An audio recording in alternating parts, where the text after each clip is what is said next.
당당하다고 하는데 우리 국회에서 나는 당당하니까 제대로 된 사법 판단을 받겠다고 하신 분이 권성동 우리당 의원이었습니다. 불체포특권 포기하고 본인이 가서 심사를 받고 영장이 기각되고 했었는데 이재명 대표도 법조인이시니까 본인의 억울함을 국회의 불체포특권 방탄에 숨어서 해결하려고 할 것이 아니라 미디어 오늘 이재명 민주당 대표에 대한 구속영장이 청구됐습니다. 제1야당 대표에 대한 유례없는 정치 탄압이다 이렇게 이야기하고 있습니다만은 지금까지 역대 제1야당 대표 중에 이렇게 문제가 많은 분을 본 적이 있습니까? 그리고 제1야당 대표가 되고 나서 무슨 생긴 일로 한 것이 아니지 않습니까?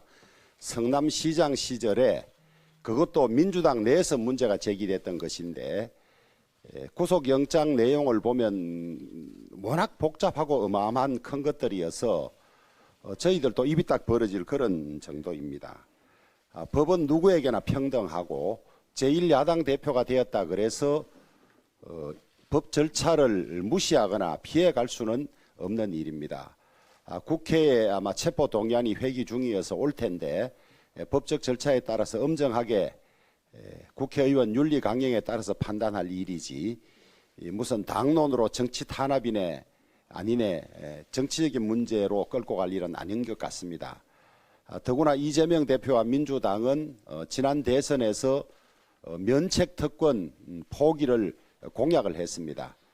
이번에 국민들은 이재명 대표가 자기 일에 관해서 공약을 지킬지 파기할지 아마 지켜보고 있을 것이라고 판단을 합니다. 그리고 당당하다고 하는데 우리 국회에서 나는 당당하니까 제대로 된 사법 판단을 받겠다고 하신 분이 권성동 우리당 의원이었습니다. 불체포특권 포기하고 본인이 가서 심사를 받고 영장이 기각되고 했었는데 이재명 대표도 법조인이시니까 본인의 억울함을 국회의 불체포특권 방탄에 숨어서 해결하려고 할 것이 아니라 정정당당하게 법원의 영장실질심사에 응해서 본인의 무고함을 밝혀야 할 것입니다. 이걸 가지고 민주당이 무슨 규탄대회를 하느니 사법적 진실이 규탄대회로 가려지거나 변동되는 것은 아니지 않습니까? 그래서 법조인답게 또 큰 정치인답게 당당하게 대한민국 사법 절차에서 판단받기를 바랍니다.